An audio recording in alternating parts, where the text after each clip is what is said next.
today, a class action lawsuit filed against the Robinhood app after a GameStop trading freeze. And the New York Attorney General reveals the Cuomo administration, who investigated itself, apparently undercounted their nursing home COVID deaths. We've got a lot to get into today, and it starts right now.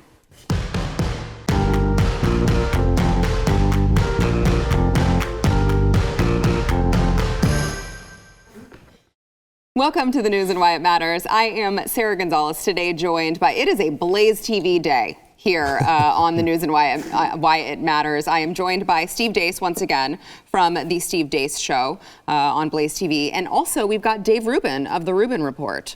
Also seen on BlazeTV. I am glad to be with you guys. You know, I've done a whole bunch of shows today, and in my life, that was the first time that ever, a second before a show, I got pulled halfway across the table by a producer because I was in slightly the wrong spot. I was concerned that they were dragging you to the left. But no, they dragged me to the right. Okay, that's the thing. That's what we do here. Yes, that's what you people, which is what we call you, that's what you people have consistently done to me, dragged me to the right. It is. It was impressive, though, that they kept the countdown going live in real time while they were doing that. Very impressive. That is why we have these chairs on wheels. So yes, I know that now. You need to go.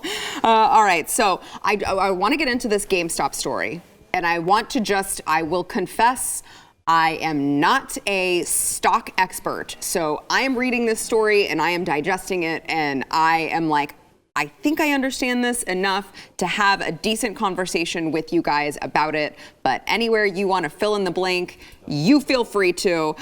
So there was a class action lawsuit filed against the Robinhood trading app after the GameStop trade freeze. Now, for those of you who missed it, this GameStop stock surge, say that 3 times fast, happened where Wall Street saw an opportunity to make money by shorting the GameStop stock. Online community of Reddit users decided that they were going to stick it to the hedge funds and hedge fund investors, and they rallied to buy up shares in the company, rocketing its stock price to a dizzying 1,600% increase since the beginning of January, and they cost these hedge fund short sellers literally billions of dollars.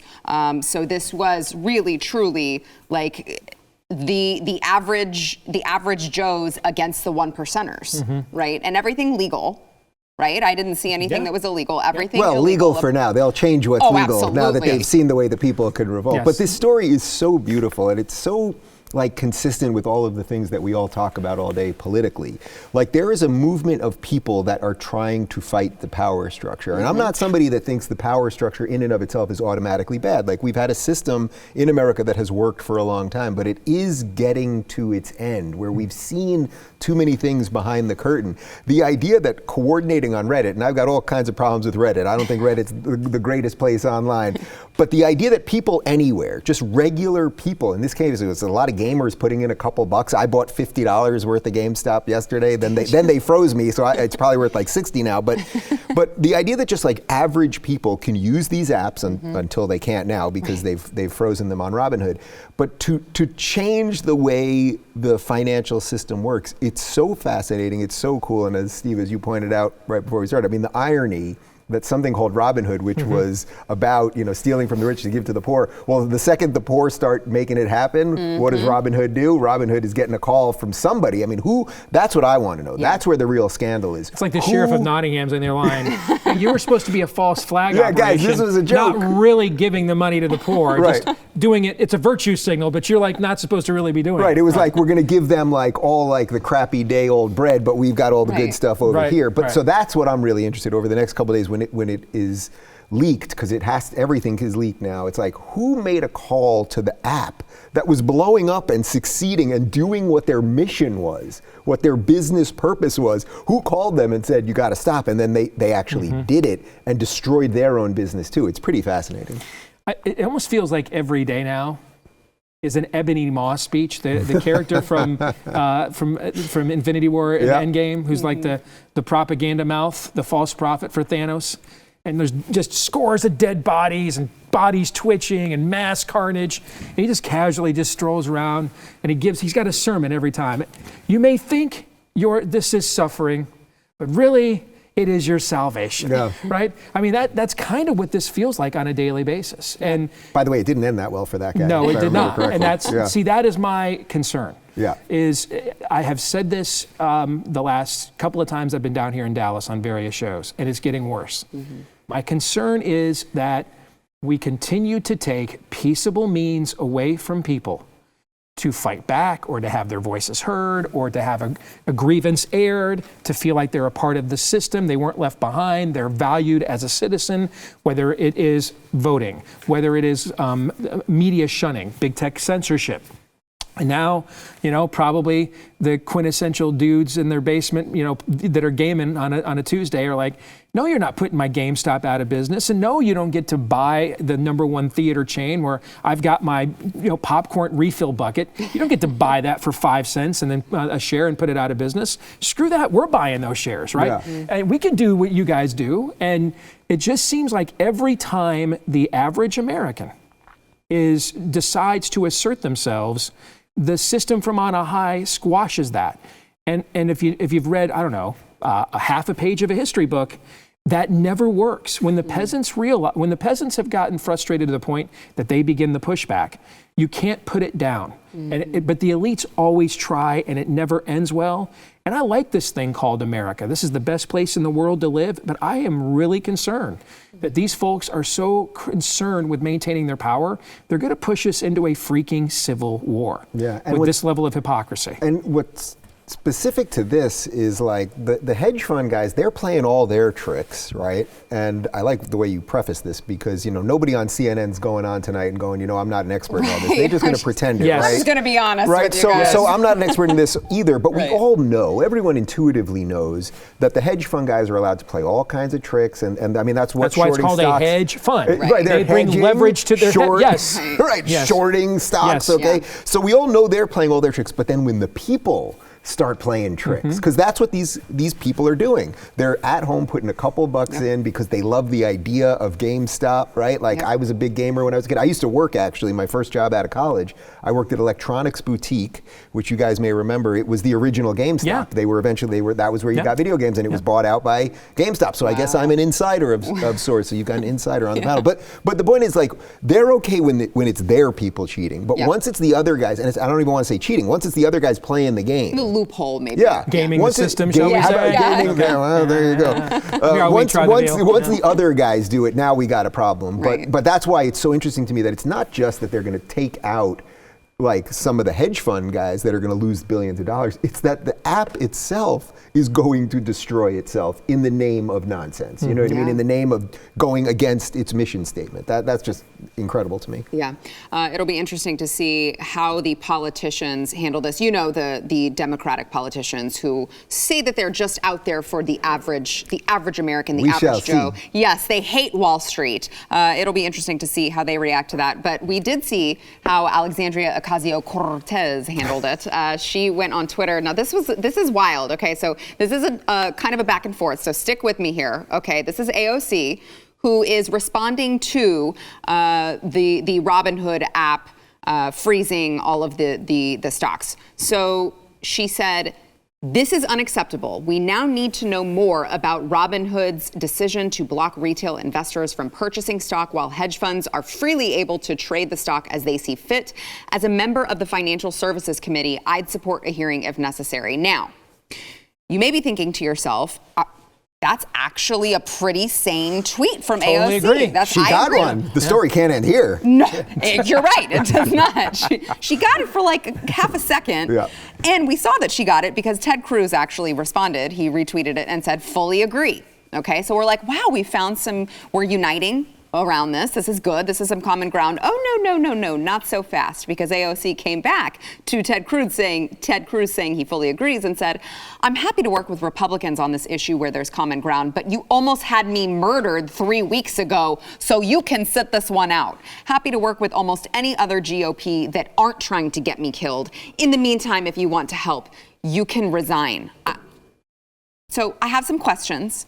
Number one, Number one, I guess I missed the news story that Ted Cruz tried to have a fellow Congress member murdered 3 weeks ago. Did I just, I missed it? If it went Were down, you we off know that this. day? It did not occur with a garage door rope shaped like a noose, because if it had, 15 FBI agents would have shown up at Ted Cruz's residence right away. That's a great point. Great point. Look, she's ridiculous. She actually is simply ridiculous. And I tweeted something to the effect of that when people realize that it's politicians like her who are part of the problem, the whole system seems to think that she's the answer. She's young, she's cute, she gets internet culture and like, oh, this is it. Ted Cruz, forget what happened on the Capitol. It's actually irrelevant, and Ted Cruz never called for violence, and Ted Cruz wanted votes counted. And by the way, had everything not happened the way it unfolded that day, votes would have been counted, Biden would have been president, and Ted Cruz would have said what he said. And he's also a Harvard-trained lawyer. This is not some nobody who knows nothing about constitutional law or how the process works. But the idea that he reached out to say, I agree, I agree. That's what everyone's clamoring for, right? Aren't we supposed to be healing? Healing, how's the healing going for you guys? The unity and the healing? Like, Ted Cruz did what we all know is the right thing there, and her answer was, you wanted to have me murdered. So if that's the way you guys want to continue playing, then we will all just get sucked down to the 9th level of hell together. Or we can try to be a little bit better. And I always, when I go to colleges, I always tell students, it's like, all you have to do is be a little better than them. You don't, to be a little better than AOC is not that hard. And if you can do it, if you can do it, you can bring more people to your side. But that's inexcusable, what she's doing there. It's inexcusable. You have a moment. Right. Let's stand up for what's right together. Yeah. No, you're trying to have me killed. Well, especially when you've got these people who just impeached Donald Trump for the second time because he incited an insurrection, if you believe what they're selling you. And it's like, okay, so aren't we supposed to be being careful with our words? Aren't we, if we're listening to you guys, anything that's said that's inflammatory could possibly lead to really horrible things that you then would be responsible for. So how does she get away with saying this? This reminds me of a few years ago when we almost had the mass assassination of the GOP congressman on the softball field. Yes, yes. And that was only averted because one member of leadership decided at the last minute to go to the game, which brought a security detail with him that was able to take the shooter out before he was successful. If that guy had stayed home, then we would have carried a lot of dead bodies out of there. And I had mentioned on Twitter that I thought we were this close to an Archduke Ferdinand moment in America if that had gone down. I get contacted by Brian Stelter on CNN asking if I will come on Reliable Sources on Sunday to talk about the need for more civility. And, appearing on CNN on Sunday instead of going to church is not normally high on my list, but I thought this is an opportunity I probably can't refuse. So I agree to do it. And he has me on with Sally, I think it's Sally Cohn. Is that how it's pronounced? Yes. Okay. Yes. Yeah. And I don't know, I've never met her, don't know much about her. But overall, we had a really nice conversation about the need for more civility, that we can strenuously argue our points without, destroying people and inciting people. I thought, hey, maybe that wasn't a waste of my time. 2 days later, on my Twitter account, someone retweets me or shares a tweet with me where Sally Cohn, after we were on this panel together on national TV having this conversation, 48 hours later, she accuses then House Speaker Paul Ryan of a, quote, 50-state killing spree because of their attempt to repeal the Obamacare at the time. 48 hours later. 48 hours later. Yeah, I actually thought the story was going to be worse. I thought you were going to say she accused you 48 hours later of doing something directly. Well, that's what would happen now. We're at that stage now. Yeah. But look, that's the next step in all of this, which is that if they called half the people bigots and half the people racists and homophobes for years, and now you've moved on to they're insurrectionists, they're terrorists, they're all of these other they're things. Nazis. You can't scale that back. No. Once you go that far, you can't suddenly be like, those Nazis, maybe they I want to know. Get along with them. I just want to last in this business long enough that they call me like a Klingon, a Sith Lord, because we're running out of terms of this world to call people, right? So I want to know what the next layer of name calling actually is. All right, we've got more coming up. First, we want to thank our sponsor this segment, Grove. So I know it's weird going to the store now. If you're like, I know Steve is very frustrated because he comes to Texas and he's like, why is everyone wearing the freaking masks here? Even in Texas, you're going to the grocery store, everyone's masked up. So maybe you don't want to do that. Maybe you just want to shop and get your home essentials from home. It should be really easy and convenient, right? Well, that is where Grove Collaborative comes in. Grove is the online marketplace for, if you are like me, maybe you're a little bit of a conservative hippie, okay? You like the sustainable home essentials. Grove has that online delivered directly to your doorstep. If you are looking to go green, maybe you are looking to be more environmentally friendly for your family, for your pets, this is the way to do it. They've got thousands of home, beauty, and personal care products. They are all guaranteed to be good for all of you at your home and for the planet. With Grove, you don't have to shop multiple stores or search a bunch of different places online to get all of the natural goods that you need. They've got them all in one place over at Grove. Join over 2 million households who have trusted Grove Collaborative to make their homes happier and healthier. Shipping is fast and free on your first order. For a limited time, right now, when you guys go to grove.co/news, you will get a free Mrs. Meyer's gift set. I don't know if you guys have tried Mrs. Meyer's, but Mrs. Meyer's is my jam, okay? They are awesome. All of their home products smell amazing. You're gonna love them. And you will get that for free, a gift set, Mrs. Meyer's gift set, plus free shipping with your first order. That's a $30 value. You got to go to grove.co/news. It is grove.co/news. Back in just a minute.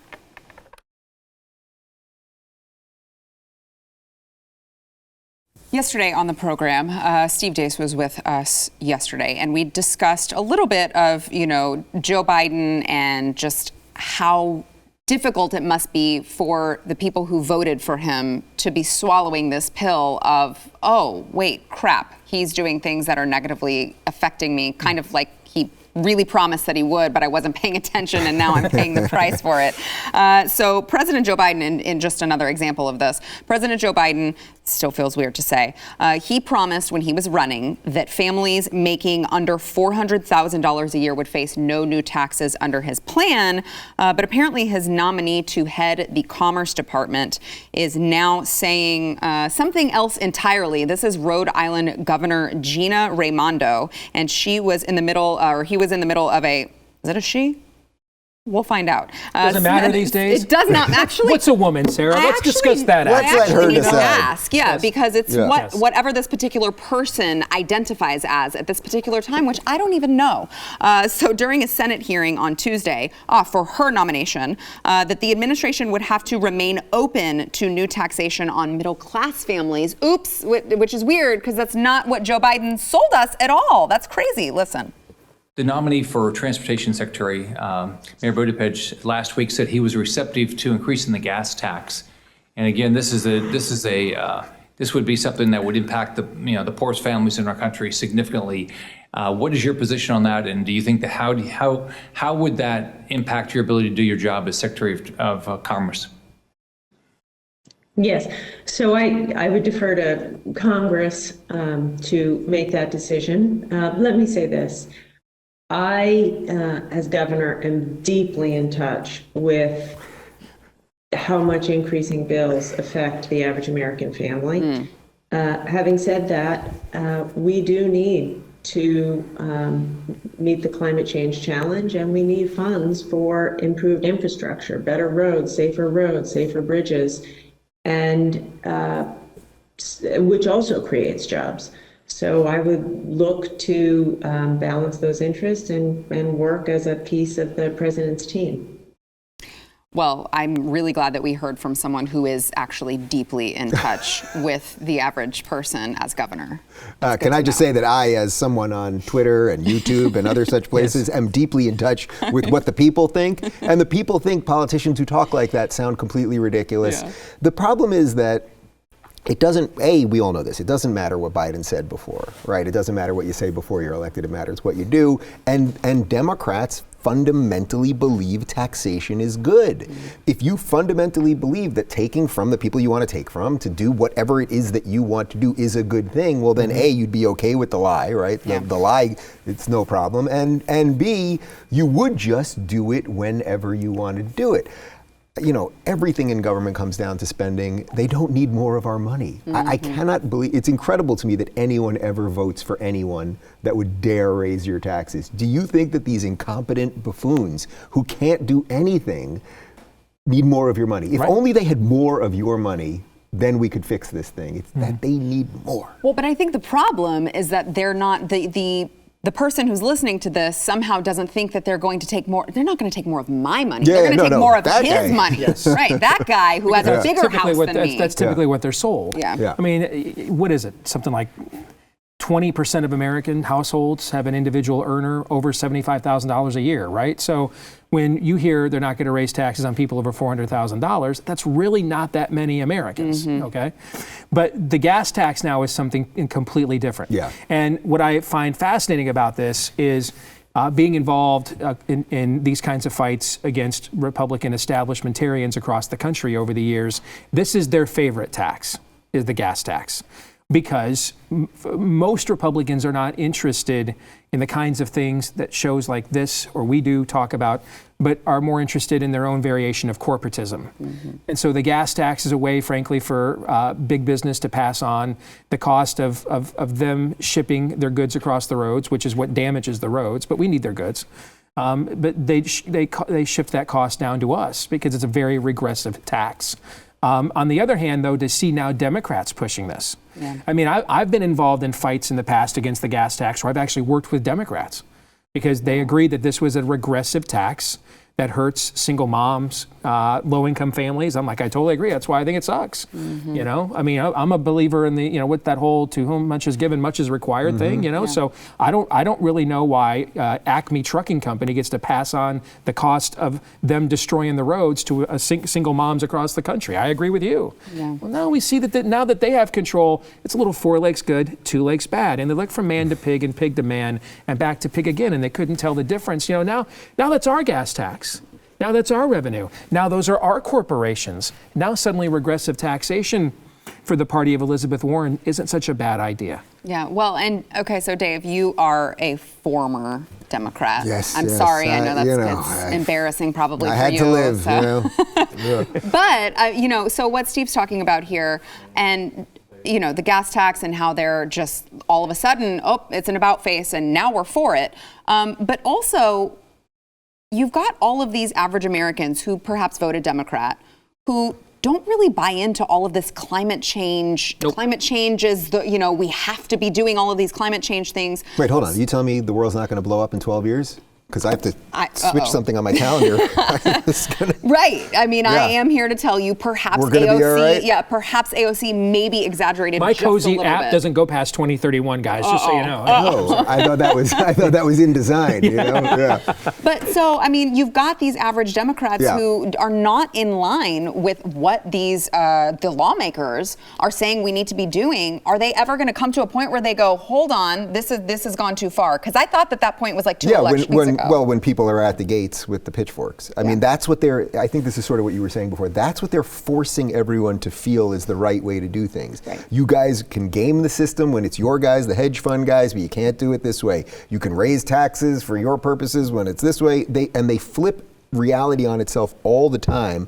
And then it was compounded by Trump because then they could it didn't matter what position Trump took, they had to take the opposite position. So basically everyone in the country had some version of a mental breakdown, and now we're just trying to pick up the pieces. But again, to me, the tax thing is just so obvious if you really think about it. Let's pretend we just literally doubled the taxes on everybody. We just doubled the amount of income that the government got. Do you think your problems would go away? Does anyone think any government solutions would magically appear? And the answer, of course, is no. You would just strengthen these lifetime buffoons like John Kerry, who've never accomplished anything, and now John Kerry is in charge of the environment. A guy who's what has he ever done? He married someone in the Heinz family. He windsurfed. He married a Republican heiress. He got big ketchup money. But besides that, the guy's done nothing.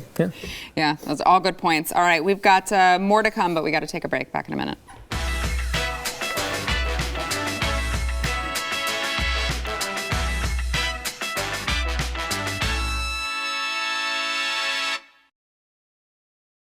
The New York State Attorney General Letitia James accused the Cuomo administration of just undercounting the number of coronavirus-related deaths at nursing homes in the state by 50%. But just the 50%, you guys. She released a new report, and she determined that a lot of the misrepresentation was because the state counted only deaths that occurred at the actual nursing home facilities and not the deaths that occurred at the hospitals later. Now, I'm shocked, you guys, because I seem to recall that this was investigated very thoroughly by Andrew Cuomo's own people. So it's mind-boggling to me that maybe they would have miscounted or covered anything up, because this was Andrew Cuomo investigating himself. And yet this guy has the audacity. What was it yesterday? We just talked about, he goes on. Incompetent government costs lives. Yes. Yeah. Talking about the federal government. Of course, they can't stop talking about President Trump. Incompetence government kills people. And this guy, apparently his own, again, Democrat Attorney General is basically throwing him under the bus and saying, yeah, you guys undercounted these nursing home deaths that you caused by 50%. I want to get your thoughts, but I also want to know, is he ever going to pay for this? Will he ever see consequences for this? Because my gut tells me no. While he's above ground, I'm not optimistic. But I'm liking this New York State Attorney General, Letitia. I mean, first she calls BS on Cuomo. About a month ago, she filed an antitrust lawsuit against big tech there in the state of New York. So I don't know. I mean, I had somebody tweet me today that they simultaneously liked a tweet by me and Rashida Tlaib. We had the same position on the same issue, and now I agree with the New York State Democrat Attorney General. What is going on? These are crazy. I must be taking crazy pills, right? But the reality is, here's how he would be held accountable in this life. If he chose to run for president in 2028 or 2032, that's if America makes it that long, seriously. But if he chose to run for president, anybody who challenged him in that primary absolutely would hammer him with that as a means of deconstructing his campaign. But short of somebody doing it because of political advantage, I'm sadly not very optimistic.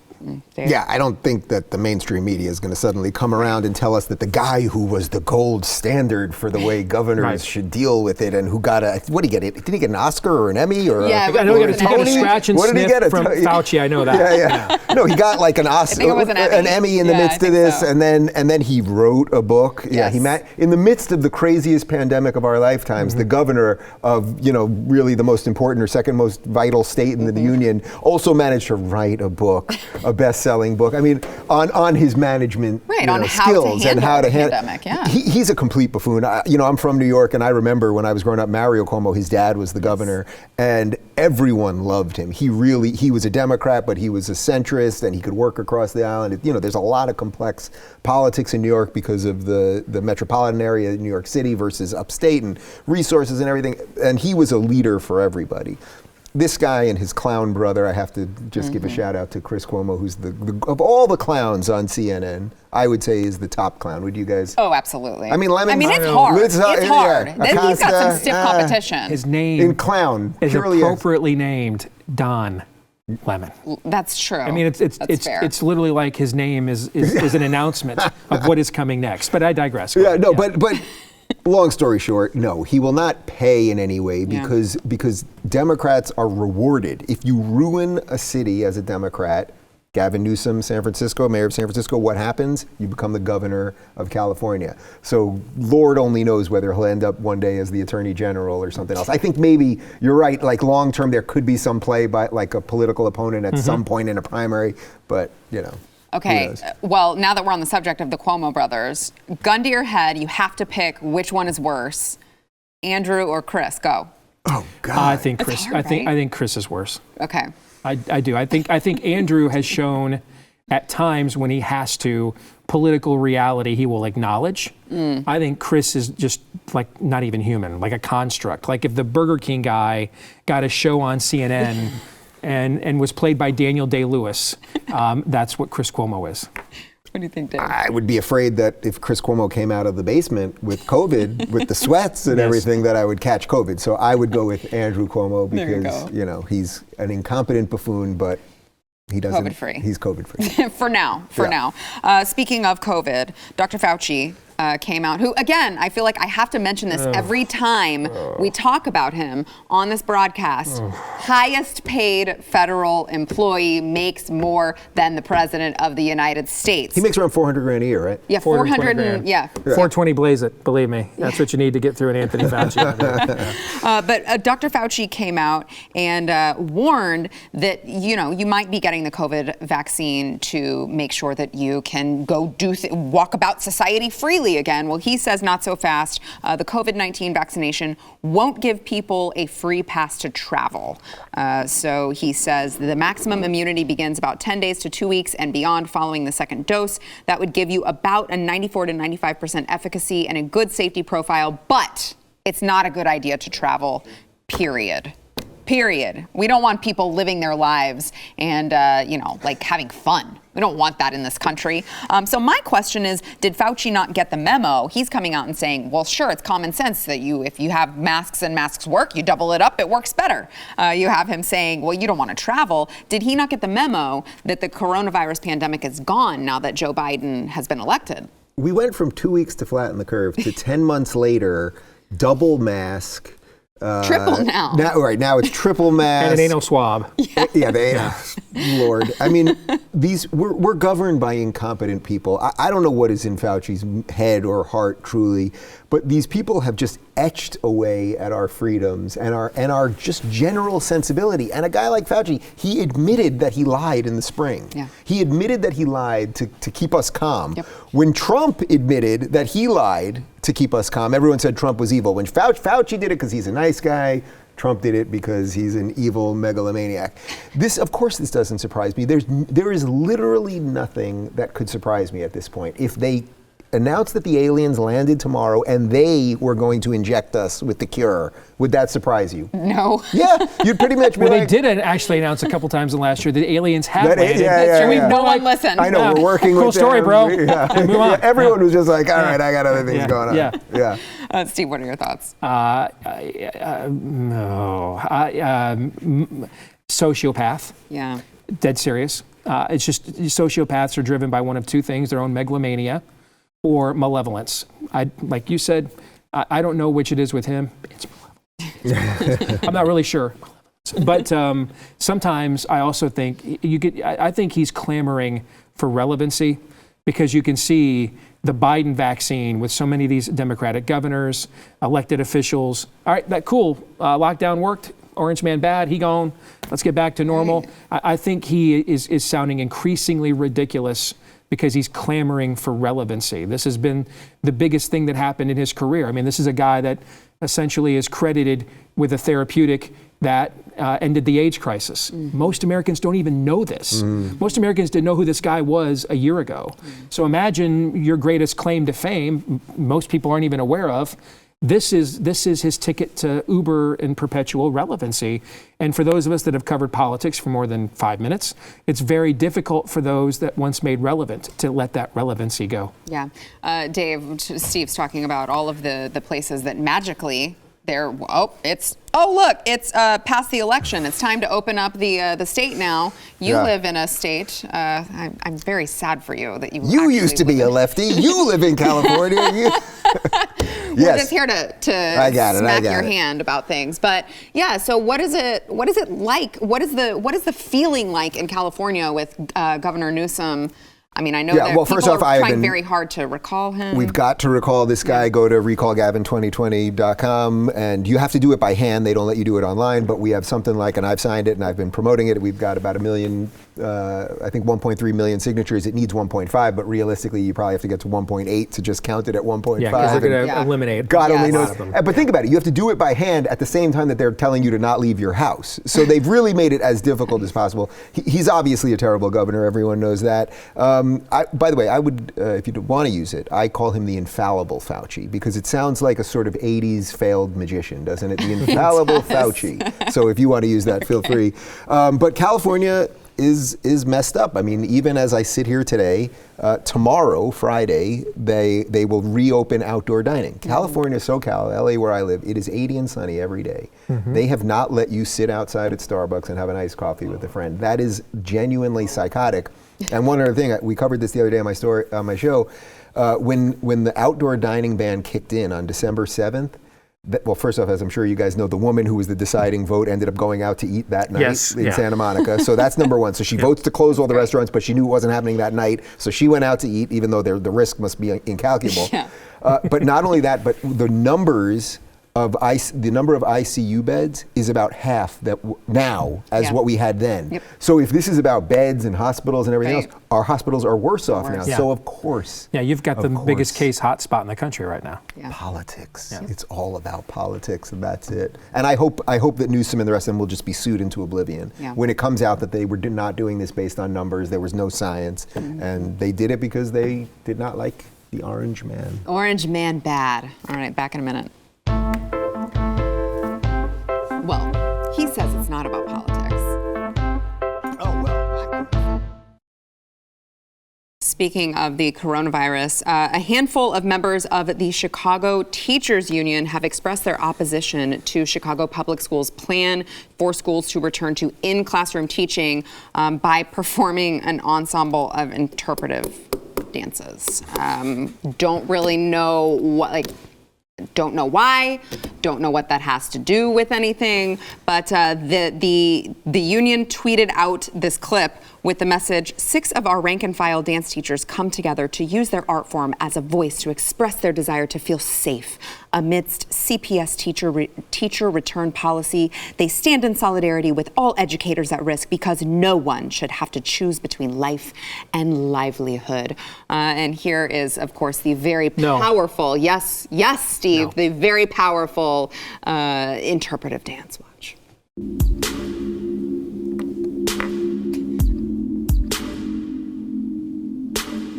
I will survive without you.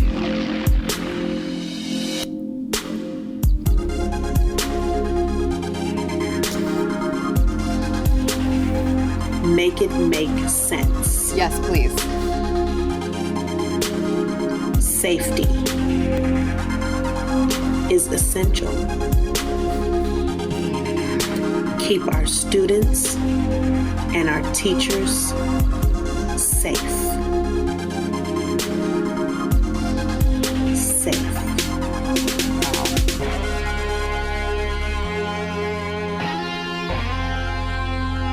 It's our livelihood versus our lives. I don't know about you guys, but I am sold after watching this. I actually don't think any of the parents who have kids who go to any of those schools should send their kids back to be taught by those people at all, actually. You took the words. That's exactly where I was going with this. Do not send your children to public school. These people should probably be institutionalized or something. We're living in a collective mental and, I guess, spiritual breakdown. We really are. Something is seriously wrong, and no one knows how to diagnose it properly. But those people should not be teaching. They should not be teaching. Go, try to get the ballet career back or the ballerina career or whatever it might be.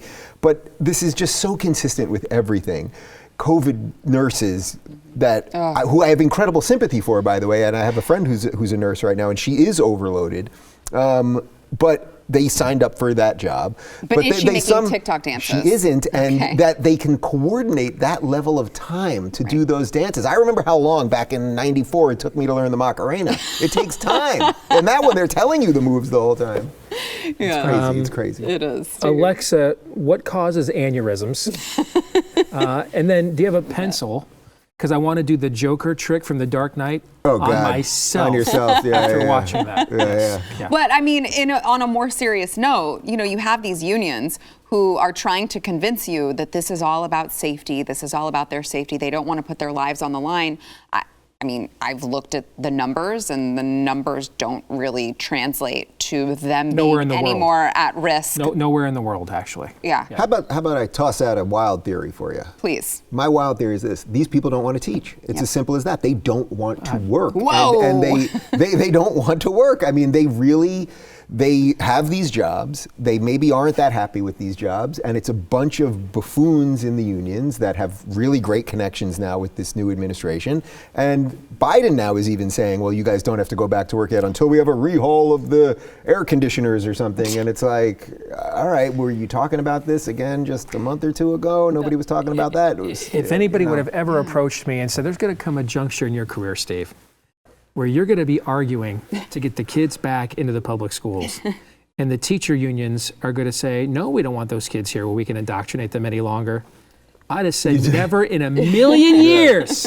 Yeah. But here we are, right? Here we are. Yes. Well, and so I guess that kind of leads to my next question, which is, I would have thought that all of the parents out there would have, well, maybe they did vote for Trump, and, you know, weird things might have happened. I don't know. I don't want to get this video taken off of YouTube. But, you know, school choice, Trump tried to promote at the same time that you had the left shutting schools down, telling us kids are not, you know, it's not safe. Kids can't return to school. And we have our kids who are really suffering. I mean, mental health visits to the ER for children have skyrocketed. Illinois governor is getting sued now by a family whose child committed suicide. That was filed today. Yeah. Oh, I'm so glad, because I think that's the only way this changes is if people finally file these lawsuits so that we can set a precedent for this. But I guess it's just like, what is it going to take for people to see that these unions, the teachers unions, I mean, the left in general, they don't care about your kids at all. Stop talking about public schools and let's figure out a new solution. Let's talk about school choice. I mean, is there going to come a time during this pandemic where they figure that out? What do you think? Well, you know, it's funny because you mentioned before that I used to be a Democrat, I was a lefty, and one of the things that I used to, until the last year I've really shifted on, that I used to still try to hold on to, of like I'm a good lefty, is that I did believe that there is some role in the government for education. It now makes no sense to me. It makes no sense whatsoever. We know the level of indoctrination at this point, and now that we see the federal government is about to put critical race theory back in all the institutions, which we know then will get funneled all the way down to grade level education, I now see no reason for that, and I don't. And of course, at the same time, what do they hate? As you just said, they hate school choice. So it's not just that we want to indoctrinate you. We don't even want you to have the option to opt out of the indoctrination, which, by the way, is also why Bernie always wants free college. It's not because Bernie is so wonderful and wants everyone to be educated about capitalism and free markets and freedom. But where would you possibly send people if you wanted to brainwash them better than a state-funded socialist? Yeah, Marxists don't have program. a lot of children, so they need to co-opt yours. And this is the colleges of the Marxist youth ministry. Absolutely. Yeah. All right, we got to take a break. Back in a minute.